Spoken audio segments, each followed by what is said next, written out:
தனுஷ், அமலா பால், சரண்யா பொன்வண்ணன், சமுத்திரகனி, விவேக்னு பலர் நடித்த படம் வேலையில்லா பட்டதாரியோட முதல் பாகம். இந்த படம் நல்ல வரவேற்பு அடைஞ்சது மட்டும் இல்லாமல் பாக்ஸ் ஆஃபீஸ்லேயும் நல்ல ஹிட்டை கொடுத்தது.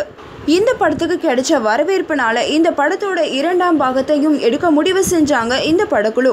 இதனால தனுஷ், அமலா பால், கஜோல், சமுத்திரகனி உள்ளிட்ட பலர் நடிக்கிற வேலையில்லா பட்டதாரியோட 2ஆம் பாகம் ஷூட்டிங்லாம் நல்லபடியாக முடிஞ்சு இந்த படம் ஜூலை 28ஆம் தேதி ரிலீஸ் ஆக இருக்கு. இந்த சூழல்ல சமீபத்தில் நடந்த இசை வெளியீட்டு விழாலையும் சரி, பிரஸ் மீட்லையும் சரி, தனுஷோட மனைவியும் இந்த படத்தோட இயக்குனருமான சௌந்தர்யா ரஜினிகாந்தோட சகோதரியுமான ஐஸ்வர்யா கலந்துக்கல.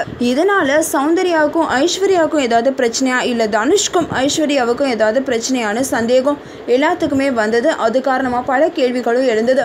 இதுக்கு முற்றுப்புள்ளி வைக்கிற வகையில் சௌந்தர்யா ரஜினி விளக்கம் கொடுத்துருக்காங்க.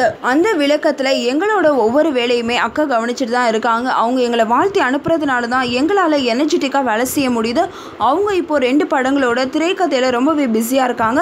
அதனால தான் அவங்களால இந்த ஃபங்க்ஷனில் கலந்துக்க முடியல. அதை தவிர வேற எந்த ரீசனும் கிடையாது அப்படின்னு இந்த விஷயத்துக்கு முற்றுப்புள்ளி வச்சிருக்காங்க சௌந்தர்யா ரஜினிகாந்த். இந்த நியூஸ் உங்களுக்கு பிடிச்சிருந்தா லைக் பண்ணுங்க, ஷேர் பண்ணுங்க, கமெண்ட் பண்ணுங்க. இந்த மாதிரி நிறைய சினிமா நியூஸை நீங்க தெரிஞ்சுக்கணும்னு நினைச்சீங்கன்னா மறக்காம NET TV4Uக்கு சப்ஸ்கிரைப் பண்ணிடுங்க.